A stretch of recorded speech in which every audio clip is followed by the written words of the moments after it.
అందరూ కూడా ప్రార్థన చేయండి.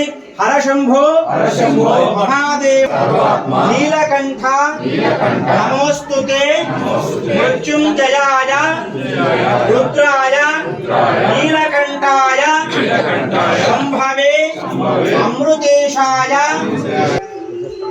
ఓం హర హర మహాదేవ శంభో శంకర హర శంభో శంకర హర శంభో శంకర హర.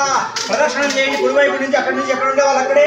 యాని కాని జన్మాంతర కృతానిగా దాని తాని